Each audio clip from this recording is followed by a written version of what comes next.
గాక.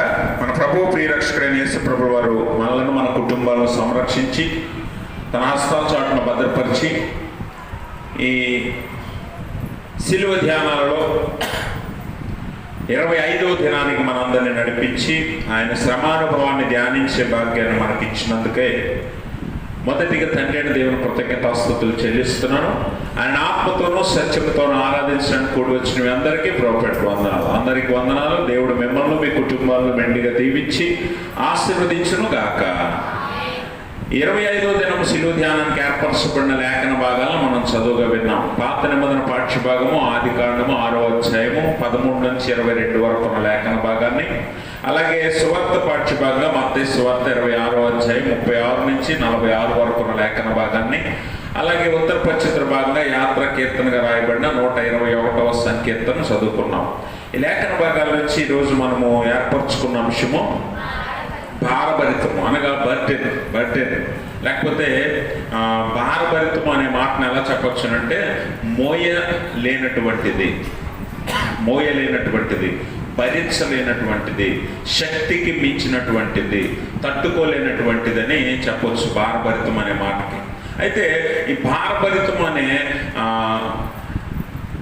భావం లేకపోతే అటువంటి సందర్భం యేసు ప్రభు వారికి ఎదురవటం మనం చూస్తాం. చదువుకున్న మత్తయి సువార్త 26వ అధ్యాయంలో 36 నుంచి 46 వరకు ఉన్న లేఖన భాగాన్ని మనం చూసినట్లయితే అక్కడ యేసు ప్రభు వారు చివరి పస్కా పండుగ ఆచరించిన తర్వాత శిష్యులతో ఆ మేడగది నుంచి దిగి వచ్చిన తర్వాత యేసు ప్రభు వారు 9 మంది శిష్యులను, అనగా ఇస్కరియోతు యోధ బయటకు వెళ్ళిపోయాడు కాబట్టి ఆ 8 మందిని అక్కడ ఉంచి ఒక 3 ఆయనకు సన్నిహితులుగా చెప్పబడిన యేసు ప్రభు వారి ఆంతరంగిక శిష్యులైనటువంటి పేతురును, జబదయి కుమారులు అనగా యోహాను, యాకోబులను 3 వెంటబెట్టుకొని గెత్సెమనే తోట దగ్గరకు వచ్చినట్లుగా మనం చూస్తాం కదా. అక్కడికి వచ్చి వారిని అక్కడ ఉండి ఏమంటున్నాడు, అక్కడికి వెళ్ళి ప్రార్థన చేసి వచ్చే వరకు మీరిక్కడ కూర్చుంటుడని శిష్యులతో చెప్పి పేతురు, జబదయి 2 కుమారులను వెంటబెట్టుకుని పోయి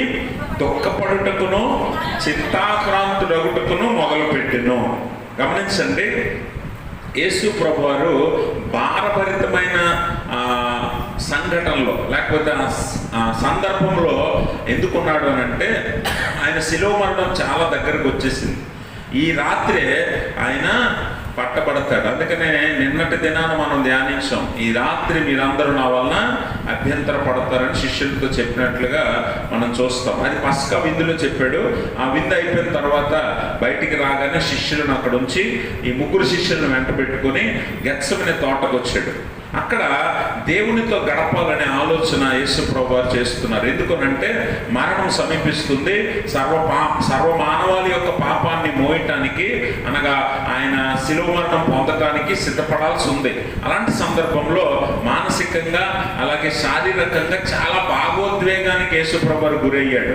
అలాగన ఆ తోటలోనికి వెళ్ళాక ఆ 3 శిష్యులతో పాటు అక్కడ కొంచెం దూరం వెళ్ళి మోకరించి ఆయన మోకాళ్ళ మీద పడి ఆయన తలను నేలకు వాల్చి ఆయన ఏం చేస్తున్నాడంటే ప్రార్థన చేస్తున్నాడు. ఆ ప్రార్థనలో కన్నీటితో పాటు ఆయన ఎలా ఉన్నాడట, ఆయన దుఃఖపడుటకును చింతాక్రాంతుడగుటకును మొదలుపెట్టెను, మరణమగునంత వరకు దుఃఖపడుతున్నాడంటే ఎంత భావోద్వేగాన్ని హృదయంలో ఉంచుకున్నాడో మనం గమనించాలి. అదే మోయలేనటువంటి బాధ, అదే మోయలేనటువంటి దుఃఖం, అదే మోయలేనటువంటి భరించలేనటువంటి మరి మన వల్ల కానటువంటి శక్తికి మించినటువంటి బాధ, దుఃఖము యేసు ప్రభు అనుభవిస్తున్నాడు. ఈ సందర్భాన్ని మనం చూస్తాం. ఈ గెత్సెమనే తోటలో యేసు ప్రభు అనుభవించిన ఈ మానసిక శారీరక భావోద్వేగాన్ని మానవుడు ఎప్పుడూ కూడా అనుభవించలేడు. మనుష్యుడు ఎవడో కూడా దీన్ని తట్టుకొని నిలబడలేడు. దీన్నే మెడికల్ భాషలో ఏమంటారంటే హెమాటిడ్రోసిస్ అంటారు. హెమాటిడ్రోసిస్ అంటే మరి శరీరంలో నుంచి రక్తము బయటికి తన్నుకొచ్చేంత వేదన, దుఃఖము యేసు ప్రభు పొందుతున్నాడు. ఇది వాస్తవంగా ఎవరికి, మానవుడు ఎవరికి కూడా సంభవించదు. ఒకవేళ సంభవిస్తే ఏమవుతుందనంటే ఇటువంటి హెమాటిడ్రోసిస్ అనే సిచ్యువేషన్ మనిషికి ఎవరికైనా వస్తే, మానవ మాతృడికి ఎవరికైనా వస్తే ఏమవుతుందంటే బీపీ ఒక్కసారి 300-400కి వెళ్తుంది. బీపీ 300-400 వరకు వెళ్ళిపోతుంది. అంత బీపీలో ఏమవుతుందంటే మొట్టమొదటిగా గుండె ఆగిపోతుంది. లేదంటే శరీరంలో ఇతర అవయవాలు అనగా అంతర్గత అవయవాలు, ఇంపార్టెంట్ అవయవాలు, కిడ్నీస్ అని, లివర్ అని ఇలాంటివన్నీ ఫెయిల్ అయిపోతాయి. ఫెయిల్ అయిపోయి వెంటనే డెత్ అనగా వెంటనే మరణం కూడా సంభవిస్తుంది. అలాంటి సిచ్యువేషన్లో యేసుప్రభువు వారు ఉన్నాడు. ఇప్పుడు హెమాటిడ్రోసిస్ అనే ఆ సంఘటనని దేవుడు అనుభవిస్తున్నాడు. ఇది అనుభవించడానికి కేవలం దేవుడు మాత్రమే సరిపోతాడు. ఎందుకనంటే ఆయన మనందరి కోసం అంత భారాన్ని హృదయంలో ఉంచుకున్నాడు. దుఃఖము, బాధ, వేదన, మరి మోయలేనటువంటి ఆ భారం అంతా గుండెల్లో నుంచి బయటకు వస్తుంది ఆయనకి. అందుకని ఆయన దుఃఖపడుటకు, చింతాక్రాంతుడవుటకు, మరణమగునంత వరకు దుఃఖపడుతున్నాడంటే ఆ సందర్భాన్ని మనం ఎలా అర్థం చేసుకోవాలో ఒకసారి ఈ లేఖనం బట్టి మనం తెలుసుకోవాలి. అంటే ఆ పరిస్థితి మనం కొన్నిసార్లు బాధను, దుఃఖాన్ని హృదయంలో నుంచి బయటకు వస్తుంటే మనం తట్టుకోలేక కొన్నిసార్లు మనం కూలబడిపోతాం, కింద పడిపోతాం కదా. అలాంటి సందర్భాన్ని యేసుప్రభువు అనుభవిస్తున్నాడు.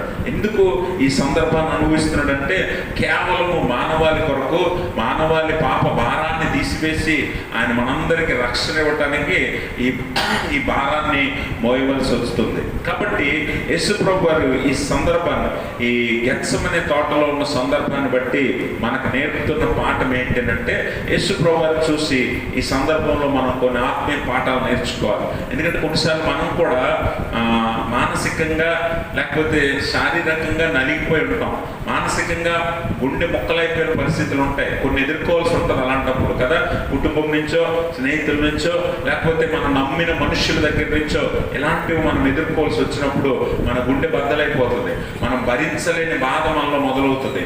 అలాగే మనం ఏడవలేనంత ఏడుపు మనం ఏడవలసి ఉంటుంది. అలాంటి సందర్భమే యేసుప్రభువు వారు ఎదుర్కొన్నాడు. అయితే ఆయన సంపూర్ణమైన మానవుడు, సంపూర్ణమైన దేవుడు కనుక మానవునిగా ఆయన ఉద్వేగాన్ని బయట పెడుతున్నాడు, దేవునిగా ఆయన చిత్తాన్ని నెరవేరుస్తున్నాడు.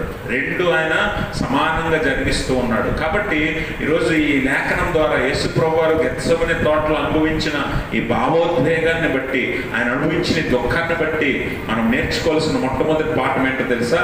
Submit your selfs to the god. మిమ్మల్ని మీరు దేవుని చిత్తానికి అప్పగించుకోండి. యేసుప్రభువు వారు కూడా అలాగే చేశాడు. ఒక మానవుడిగా దేవుని చిత్తానికి అప్పగించుకున్నాడు, దేవునిగా మనందరి కొరకు ప్రాణం పెట్టడానికి సిద్ధపడ్డాడు.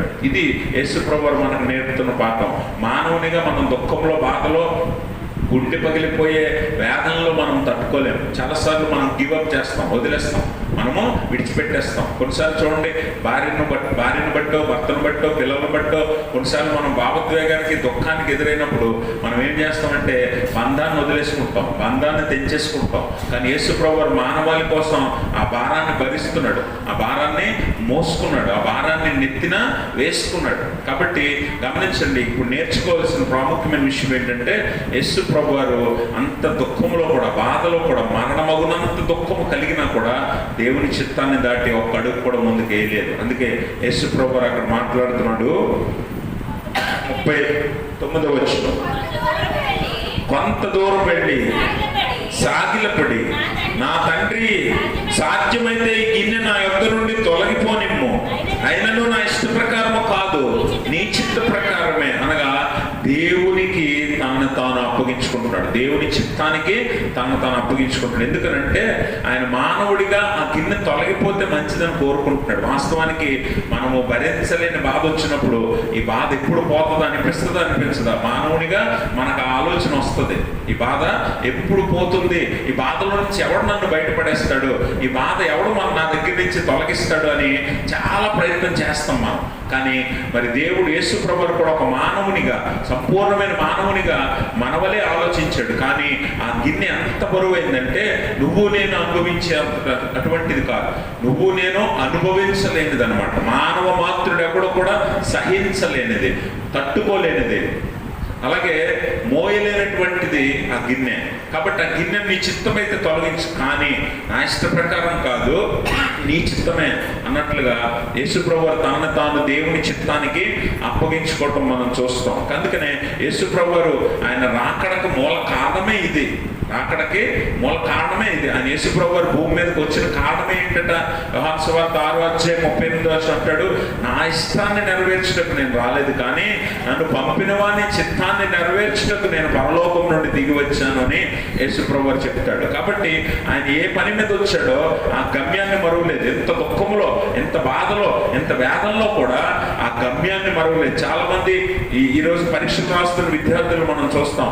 ఈ పరీక్షలు రాసే విద్యార్థులు కష్టపడి కొంతవరకు కష్టపడి ప్రయత్నం చేస్తారు. ఒకవేళ ఫెయిల్ అయిపోయారు అనుకోండి, కొంతమంది స్టూడెంట్స్ ఏమనుకుంటారంటే ఇంకా నా వల్ల కాదు ఇది కదా, ఇంకా నా వల్ల కాదు ఇదిని చదువును ఆపేసే వాళ్ళు ఉన్నారు, ఇంకా రాయని వాళ్ళు ఉన్నారు, ఇంకా ముందుకు వెళ్ళలేని వారు ఉన్నారు. కానీ ఈరోజు యేసు ప్రభువుని బట్టి నువ్వు తెలుసుకోవాల్సింది ఏంటంటే, ఎంత కష్టం వచ్చినా, ఎంత భారమైనా, ఎంత ఇబ్బంది కలిగినా, ఎంత దుఃఖం కలిగినా, ఆఖరికి నీ గుండె పగిలిపోయే పరిస్థితి వచ్చినా కూడా దేవుని మీద, దేవుని చిత్తం మీద నువ్వు ఆధారపడి ముందుకు వెళ్ళాల్సిందే. ఇది యేసు ప్రభువు ఈ లేఖనం ద్వారా మనకు నేర్పుతున్న పాఠం. కాబట్టి యేసుప్రభువు అంటాడు, నేను నా తండ్రి చిత్తాన్ని నెరవేర్చకే ఈ లోకానికి వచ్చాను, కాబట్టి ఎట్టి పరిస్థితుల్లో ఆ చిత్తాన్ని నేను నెరవేర్చక మానను అన్నట్లుగా నా చిత్తం నా ఇష్ట ప్రకారం కాదు కానీ నీ చిత్తమే జరగాలని దేవుడిని ప్రార్థిస్తూ ఉన్నాడు. కానీ మానవ మాత్రుడిగా భారము, బరువు, బాధ, దుఃఖము అన్ని అనుభవిస్తున్నాడు. అందుకనే తొలగిపోతే బాగుంది అనిపిస్తుంది కానీ దాన్ని తొలగిపోనివ్వకుండా చిత్తాన్ని బట్టి నెరవేర్చాలని కూడా దేవునిగా కోరుకుంటూ ఉన్నాడు. అందుకనే ఆ మాట మాట్లాడతాడు. కనుక ఈరోజు మనల్ని కూడా దేవుని చిత్తానికి అప్పగించుకోమంటాడు. ఎందుకంటే మనందరం కూడా దుఃఖం గుండా, బాధ గుండా, వేదన గుండా ఏదో ఒక సందర్భంలో వెళ్ళాల్సిందే.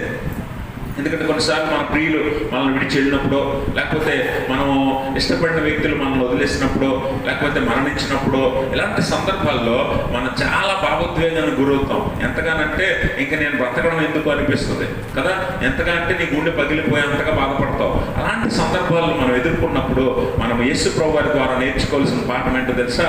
ఆ భారాన్ని దేవుని దగ్గరకు తీసుకుని వెళ్ళాలి, ఆయన మీద ఆధారపడాలి, ఆయన చిత్తానికి మనల్ని మనము అప్పగించుకోవాలన్నది ఇక్కడ యేసు ప్రభువు నేర్పుతున్న పాఠం. కాబట్టి మొట్టమొదటిగా ఆయన మనకు తెలియచేసిన మాట ఏంటంటే, మనము దేవుని చిత్తానికి లోబడి ఉండాలి. దేవుని చిత్తానికి లోబడి ఉండాలి. యాకోబు భక్తుడు అంటాడు కదా 4:7 కాబట్టి మా దేవునికి లోబడి ఉండు. గమనించండి, దేవునికి లోబడి ఉండాలంటున్నాడు, అపవాదిని ఎదిరించాలంటున్నాడు. ఎందుకంటే అపవాదిని ఎదిరించాలంటే దేవునికి లోబడే ఉండాలి. కనుక మొట్టమొదటి పాఠం ఏంటంటే యేసు ప్రభువు చెప్తుంది, నిన్ను నీవు దేవుని చిత్తానికి అప్పగించుకో, దేవునికి నువ్వు లోబడి ఉండట చాలా మంచిది అన్న విషయాన్ని మనం గమనించాలి. ఎందుకంటే యేసు ప్రభువు చాలా మనందరినీ రక్షించిన కొరకు ఎంత దుఃఖాన్ని, బాధను, వేదనను అనుభవించాడంటే ఆయన గివప్ చేయొచ్చు, యేసుప్రభువు వదిలేయచ్చు. ఆయన దేవుడు కనుక ఆయన వదిలేసిన నష్టమే లేదు. కానీ వదిలేస్తే సర్వమానవాళి నాశనం అయిపోతుంది, సర్వమానవాళి పాపంలో కొట్టుకొని పోతుంది. అందు నిమిత్తం ఆయన వదలలేదు, వదిలిపెట్టలేదు. అందుకే కదా యోహాను 3:16 దేవుడు లోకాన్ని ఎంతో ప్రేమించాడు. ఆ ప్రేమకు కొలత లేనంత ప్రేమది. అందుకనే ఆయన వదలలేకపోయాడు. ఎంత భారమైనా నీ కోసం మోసాడు, ఎంత బరువైన, వేదనైనా, దుఃఖమైన మనందరి భారాన్ని వీపు మీద మోసాడు ఆయన. అందుకని ఆయన వదలలేకపోయాడు. ఆయన ఎంత అనుభవించినా, ఆయన శరీరం ఎంత నలిగిపోయినా, ఆయన ఎంత వేదనకు గురైనా కూడా ఆయన మన కోసం విడవలేకపోయాడు.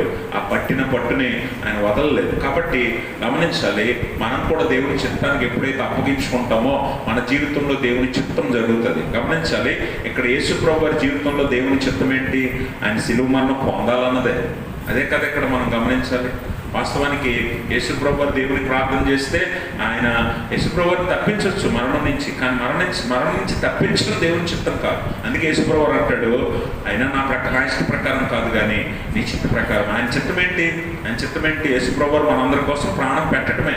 అందుకే యథావిధిగా అది జరిగింది. కాబట్టి మన జీవితంలో దేవుని చిత్తము మనం ప్రాణం పెట్టడం కాదు, అది గుర్తుపెట్టుకోవాలి. మనం ప్రాణం పెట్టడం కాదు, మనం రక్షించబడ్డాం. అందుకని దేవుని చిత్తానికి మనం అప్పగించుకున్నప్పుడు మన జీవితంలో దేవుని చిత్తము జరుగుతుంది. రెండో విషయం ఏంటంటే యేసు ప్రభువు వారి యొక్క భయంకరమైన వేదన ఎలా అనుభవించాడు ఆయన అనంటే, ఎందుకు అనుభవించాడు? అసలు వాస్తవానికి ఎంత బరువు ఎందుకు మోయాలి, ఎంత భారం ఎందుకు మోయాలి, మోయలేనంత భారభరితమైన బాధను ఎందుకు ఆయన అనుభవించాలి అని అంటే దేవుడు ముందుగానే నిర్ణయించాడు. ఏంటి ఆ నిర్ణయం అని అంటే, దేవుడు ఒక ప్రణాళిక ఏంటి అని అంటే, మనందరి కొరకు మన పాప భారము ఆయన మోయవలసి ఉంది. యోహాను భక్తుడు అంటాడు కదా, ఇదిగో లోక పాపము మోసుకొని పోవు దేవుని గొర్రెపిల్ల, లోక పాపమును మోసుకొని వెళ్ళాలి. ఆయన శిలువ మరణం దగ్గర ఆ శిలువ మీద మన పాప భారం అంతా ఆయన మొయ్యాలి. ఆ పాప భారం కొరకే ఆయన భారభరితమైన ఆ సందర్భాన్ని అనుభవిస్తున్నాడు. భావోద్వేగానికి గురి అయ్యాడు. అలాగే వేదనకు దుఃఖానికి గురి అయ్యాడు. ఎందుకనంటే మరణమగునంతగా దుఃఖానికి గురి అయ్యాడంట. అందుకనే యెషయా ప్రవక్త కూడా ముందే ప్రవచించాడు. 53వ అధ్యాయంలో యెషయా ప్రవక్త 53వ అధ్యాయంలో మనం చదువుతాం. 4వ వచనం చదవండి. నిశ్చయముగా అక్కడ మన దోషములను మన రోగములను భరించెను, మన వ్యసనములను వహించెను. గమనించండి, 6వ వచనంలో కూడా ఉంటాడు. మనమందరము గొర్రెల వలె త్రోవ తప్పిపోతుంది, మనలో ప్రతివాడును తనకిష్టమైన త్రోవకు తొలగెను, యెహోవా మనందరి దోషమును అతని మీద మోపెను. మోపడం అంటే బరువు కదా, మోపుతాం. బరువేనా మోపుతాం? ఆ బరువును ఆయన మీద మోపెడట. ఎందుకనంటే మనందరం చెదిరిపోయి ఉన్నాం.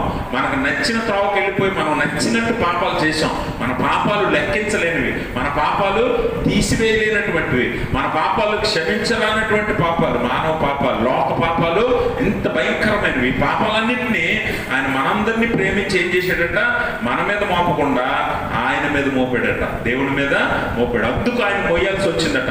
ఆ సందర్భం దగ్గరికి వచ్చింది కనుక గెత్సెమనే తోటలో మరికొద్ది క్షణాల్లో ఆయనను సైనికులు పట్టుకుంటారు కాబట్టి, బంధిస్తారు కాబట్టి, ఆ మరుసటి దినమే ఆయన శిలువ మరణం పొందాలి కాబట్టి ఆ భారం అంతా కూడా ఆయన గెత్సెమనే తోటలో అనుభవిస్తున్నాడు. మానసికంగా అనుభవిస్తున్నాడు, శారీరకంగా వేదనకు గురయ్యాడు. అందుకే చెమట రక్తము కలిసి బయటకు వచ్చేసాయి. మరి అంత భాగోద్వేగానికి గురయ్యి మరణమగునంతగా ఆయన బాధపడ్డాడంటే కేవలం మనందరి కోసమే. ఎంతగా కన్నీరు కార్చుంటాడో ఆ బాధ ఎవరికి అర్థం కావట్లేదు. ఒంటరిగా ఆయన ఏడుస్తున్నాడు, ఒంటరిగా ఆయన బాధను పొందుతున్నాడు, ఒంటరిగా విడువబడిన వాడిగా ఆయన దుఃఖాన్ని అనుభవిస్తున్నాడు.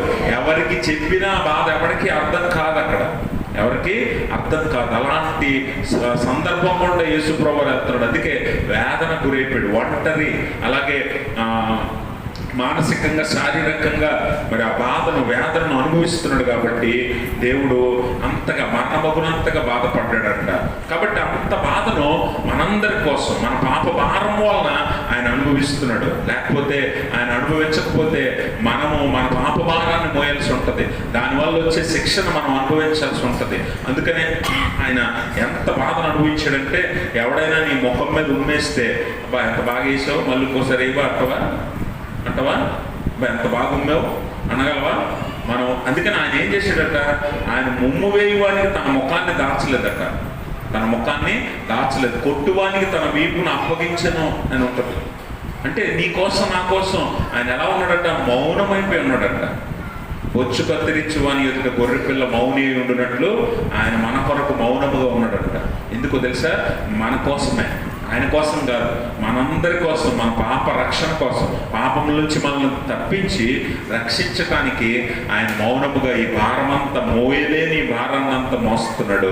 మన పాప భారం ఆయన మీద మోపబడింది కనుక ఆయన తండ్రి చిత్తాన్ని నెరవేర్చడానికి ఆయన సిద్ధపడ్డాడు. ఈరోజు మన ఆత్మీయ జీవితాల్లో మనము ఎన్నోసార్లు చింతను, బాధను మోయాల్సి ఉంటుంది, లేకపోతే కొన్ని భారాన్ని మోయాల్సి ఉంటుంది. కొంతమంది యజమానులు, పురుషులైనటువంటి వారు కొన్నిసార్లు ఆర్థిక ఇబ్బందులు ఎదుర్కొంటారు. భార్యకి చెప్పలేరు, పిల్లలకి చెప్పుకోలేరు. అలాంటప్పుడు వారి మనసులో భారాన్ని మోస్తూ ఉంటారు.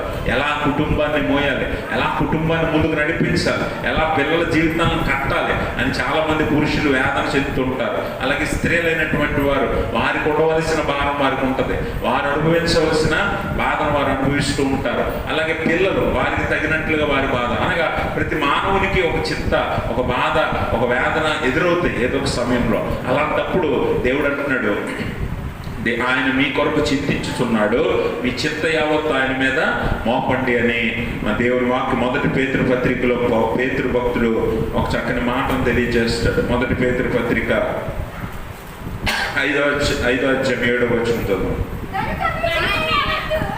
గనుక మీ చింత యావత్తు ఆయన, చదవండి, ఆయన మిమ్మల్ని గూర్చి చింతించుచున్నాడు గనుక మీ చింత యావత్తు ఆయన మీద వేయుడి. నిబ్బరమైన బుద్ధి గలవారై మెలకువగా ఉండి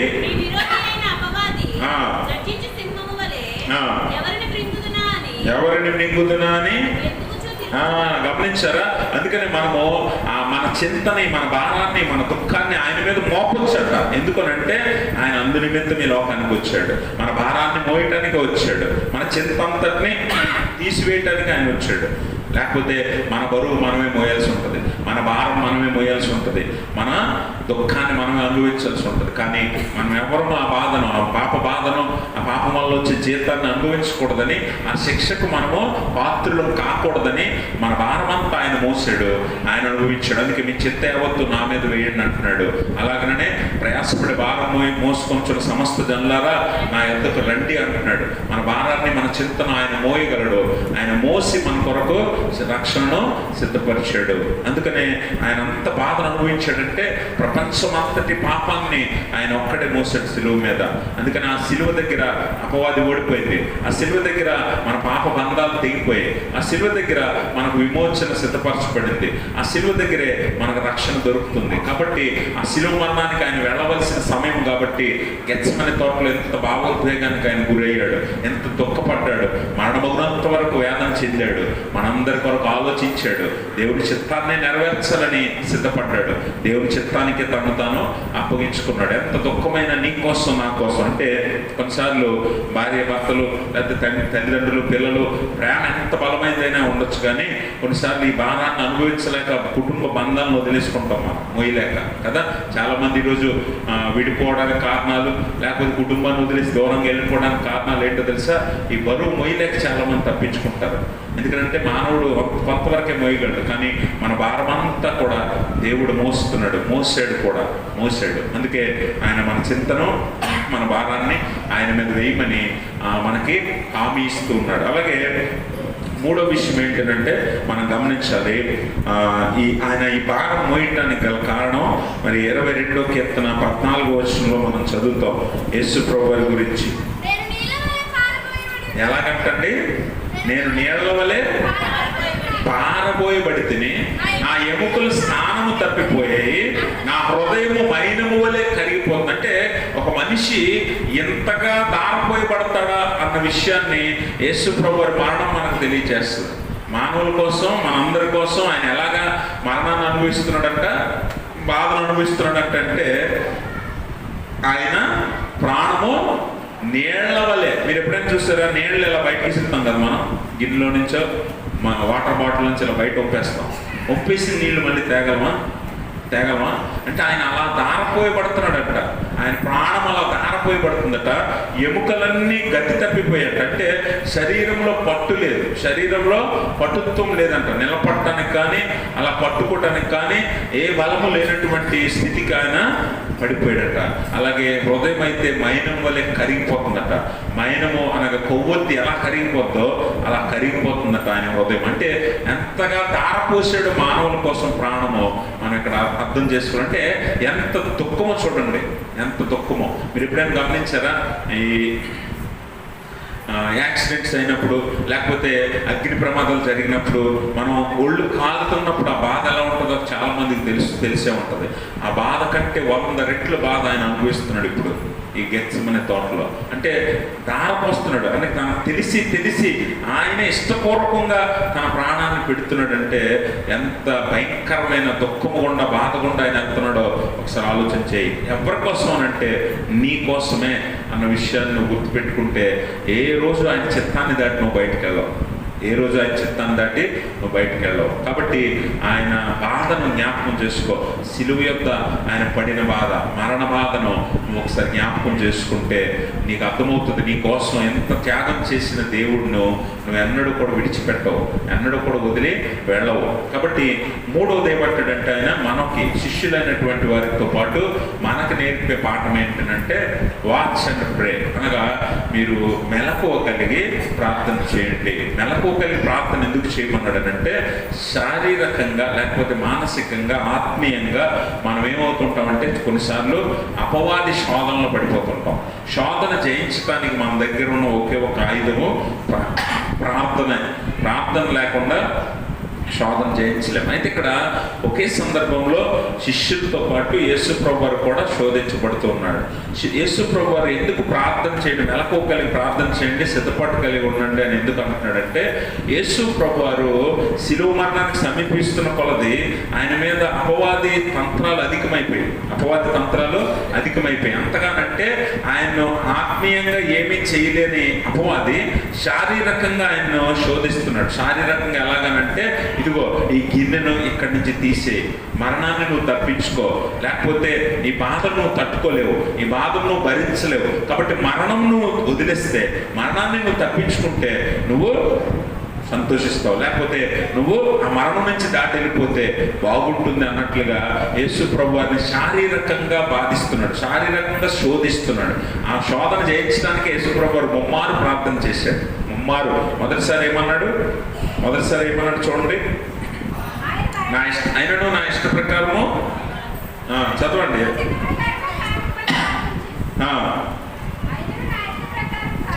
ఆయనను నా ఇష్ట ప్రకారము కాదు, నీ చిత్త ప్రకారమే కానిమ్మని ప్రార్థించను. తర్వాత 41వ వచనంలో, మెలకువ కలిగి ఉండి ప్రార్థన చేయండి, ఆత్మ సిద్ధమే కానీ శరీరము బలహీనమని పేతురుతో చెప్పి మరలా 2వ మారు వెళ్ళి, నా తండ్రి, నేను దీనిని త్రాగితేనే కానీ ఇది నా యొద్ద నుండి తొలగిపోవటం సాధ్యము కాని ఎడల నీ చిత్తమే సిద్ధించుగాక అని ప్రార్థించాడు. 3వసారి కూడా సేమ్ ఇదే ప్రార్థన చేశాడు. అంటే మనం గమనించాలి, 3 సార్లు కూడా దేవుని చిత్తాన్ని నెరవేర్చమంటున్నాడు. అర్థమైందా మీకు?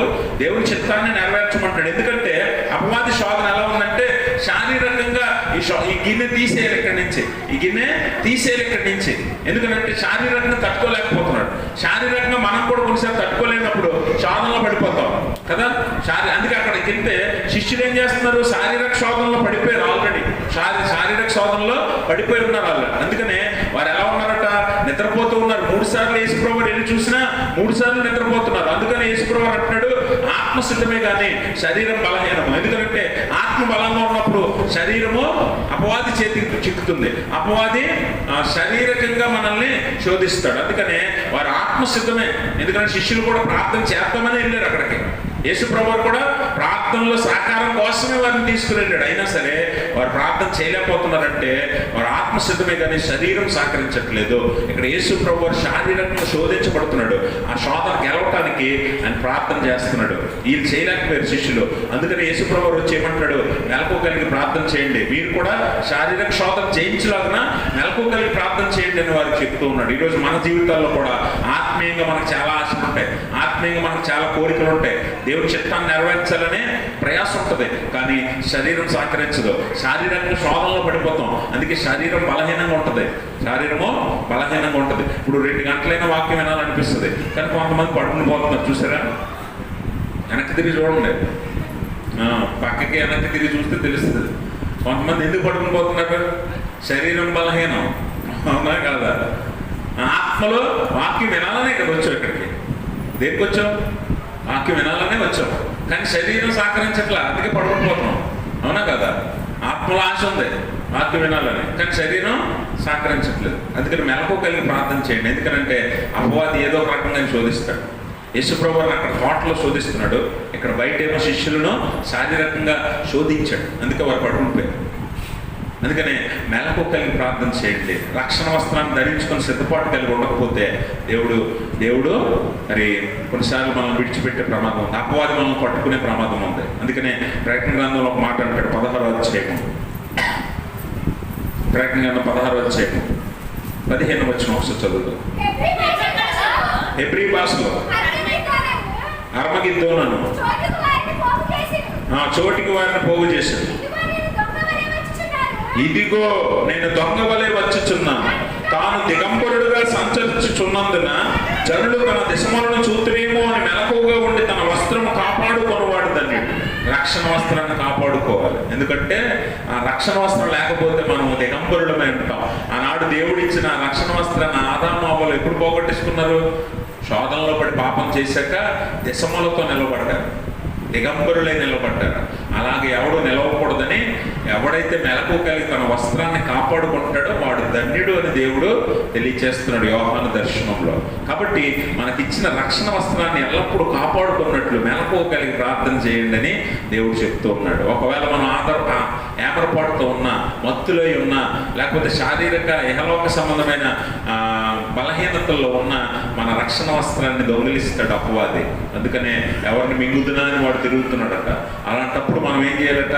మెలకువ కలిగి ప్రార్థన చేయాలి. రక్షణ వస్త్రాన్ని మనము ధరించుకొని సిద్ధంగా ఉండాలి. అలా లేకపోతే పడిపోయే ప్రమాదం ఉంది. అందుకనే దేవుడు అంటాడు, మెలకు కలిగి ప్రార్థన చేయండి. నాకు సహకరించండి ప్రార్థనలు అన్నారు, కానీ వారు సహకరించలేకపోయారు. కానీ దేవుడు ఆ ప్రార్థనలో అపవాది శోధన జయించాడు. ఎంతగా రక్తం చెమటగా బయటకు వచ్చి అంత వేదన గురైనా కూడా, మరణమగునంత వేదన గురైనా కూడా ఆయన మరలా తోటలోంచి బయటకు వచ్చాడు. ఏమని అంటున్నాడు? వచ్చి పదండి వెళ్దాం, పాపులకు మనిషి కుమారుడు అప్పగించే సమయము వచ్చి ఉన్నది అని అంటాడు. అంటే ఎంత శక్తిని పొందుకున్నాడు చూడండి యేసుప్రభువు వారు. ఎలాంటి స్థితిలో ఉన్నాడు? వెళ్ళేటప్పుడు మరణమగునంత దుఃఖంలో, బాధలు, వేదనలు ఉంటే ప్రార్థన చేయడం వల్ల ఎంత బలాన్ని పొందుకొని తిరిగి వచ్చాడంటే మరణానికి ఎదురెళ్తున్నాడు. దేవుడికి స్తోత్రం. మరణానికి ఎదురెళ్తున్నాడు. కేవలం నీ కోసం, నా కోసమే మరణం అవ్వాలి, దేవుడి చిత్తాన్ని నెరవేర్చాలని మరణాన్ని ఎదుర్కోవటానికి ఆయన వెళ్తున్నాడు. అర్థమైందా? అంటే ఎంత గొప్ప శక్తిని పొందుకున్నాడు యేసుప్రభువు అని మనం గమనించాలి. అందుకే ప్రార్థనలో బలాన్ని, శక్తిని, ఆత్మశక్తిని మనము పొందుతాం. కాబట్టి దేవుని సహవాసమే మనకు మేలు. మనుష్యులు వైఫల్యం అయిపోతారు ఎప్పుడు కూడా. శిష్యుల్ని ఎందుకు తీసుకెళ్ళాడు? పడుకోవడానికి అయితే అక్కడే వదిలేవచ్చు కదా. ఎందుకు తీసుకెళ్ళాడు? ప్రార్థనలో సహకరిస్తారని, సహవాసంగా ఉంటారని శిష్యులు తీసుకెళ్ళాడు. కానీ శిష్యులు పడుకుంటున్నారు.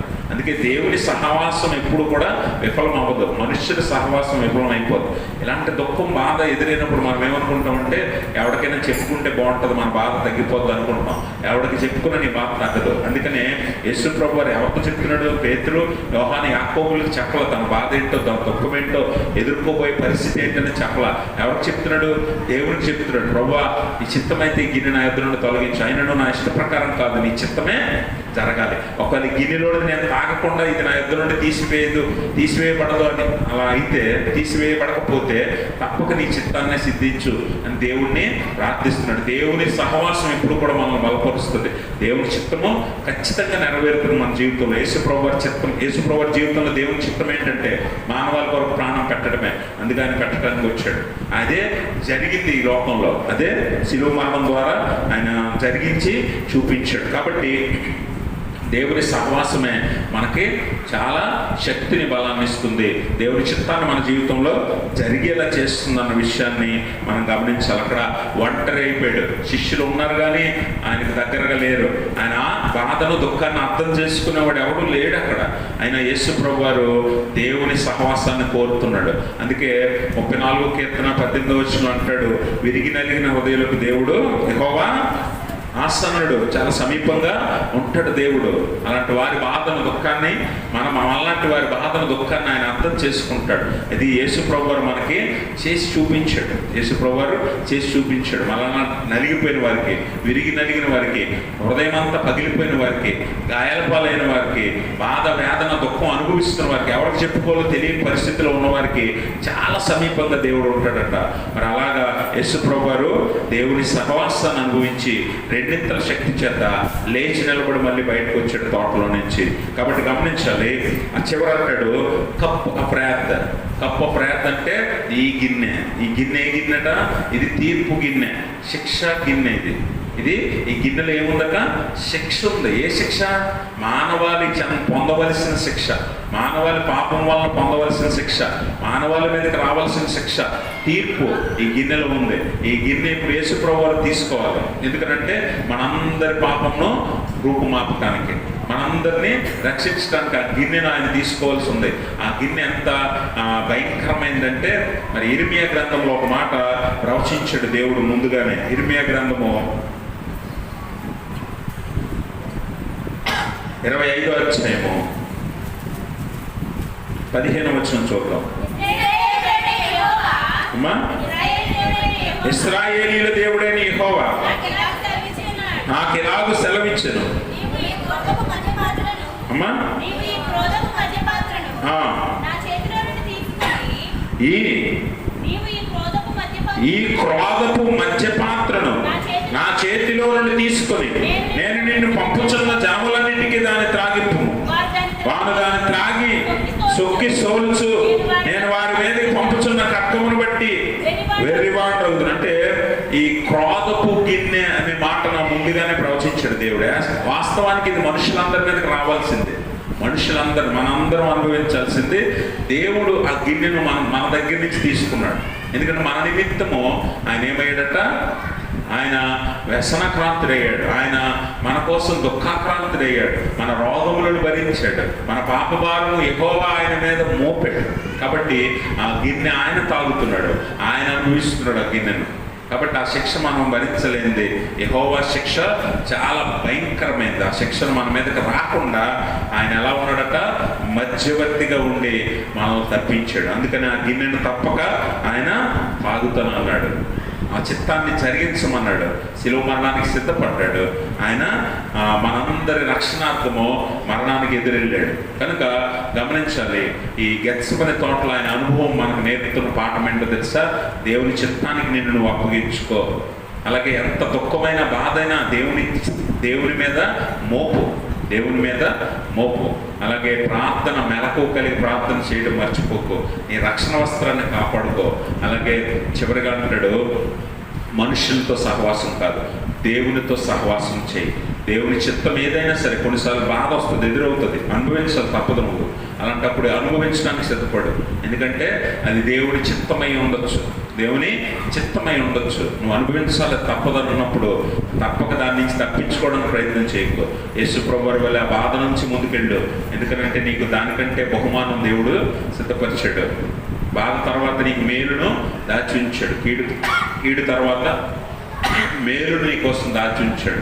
కాబట్టి ఈ ఆత్మీయ పాఠాలను నువ్వు నేర్చుకొని దేవుని వెంబడించి ముందుకు వెళ్ళగలిగితే మరి దేవుని చిత్తాన్ని నీ జీవితంలో జరిగిస్తాడు, నీకు మేలులు కలుగు చేస్తాడు. ఎందుకంటే మనందరి కోసం యేసు ప్రభువారు మన పాప భారమంతా మోసాడు, మన శిక్ష అంతా అనుభవించాడు, మనందరినీ పరిశుద్ధులుగా చేయటానికి ఆయన చేయవలసింది చేశాడు. మనందరికీ శిలువ దగ్గరికి మార్గాన్ని చూపించాడు.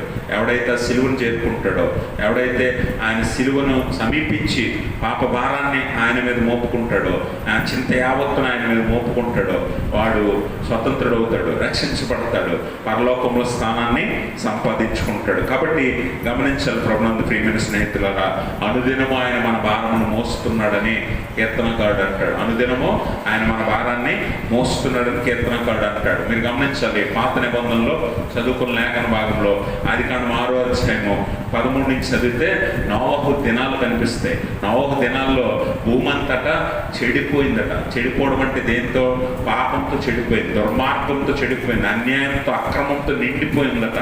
అలాంటప్పుడు దేవుడు శిక్షను ఎవరి మీదకి రప్పించాడు? మానవాళి మీదకి రప్పించాడు. అప్పుడు దేవుడు మాట ఇచ్చాడు, నేను ఎవరిని కూడా ఇంకా ఎలాగో నాశనం చేయలేని. అందుకే దేవుడు మన కోసం రక్షకుడిని సిద్ధపరిచాడు. ఈరోజు నీ మీదకి నా మీదకి రావాల్సిన శిక్షను ఆయన అనుభవించి మనల్ని తప్పించాడు. ఈరోజు రక్షణ అనుభవం నీకు సిద్ధంగా ఉంది, రక్షణ ద్వారం నీకు తెరవబడి ఉంది, రక్షణ వస్త్రం నీకు సిద్ధంగా ఉంది. నువ్వు ధరించుకొని మెలకు కలిగి ప్రార్థన చేసి నీ దేవుడి చిత్తానికి నిన్ను అప్పగించుకుంటే ఖచ్చితంగా దేవుడు నీకు ఏర్పరిచిన రక్షణను నువ్వు పొందుకోవచ్చు. అటువంటి స్థితిలోనికి దేవుడు మనల్ని రమ్మని పిలుస్తూ ఉన్నాడు. అందుకే యేసు ప్రభువు మరణమై ఉన్నారన్న సంగతిని మనం గమనించాలి. కనుక ఈ గెత్సెమనే తోట అనుభవాన్ని మనం జ్ఞాపకం చేసుకున్న ప్రతిసారి దేవుని చిత్తము మనము జ్ఞాపకం చేసుకోవాలి. ఆయన చిత్తాన్ని బట్టి మనం ముందుకెళ్తే ఖచ్చితంగా దేవుడు మెచ్చిన వారం అవుతాం.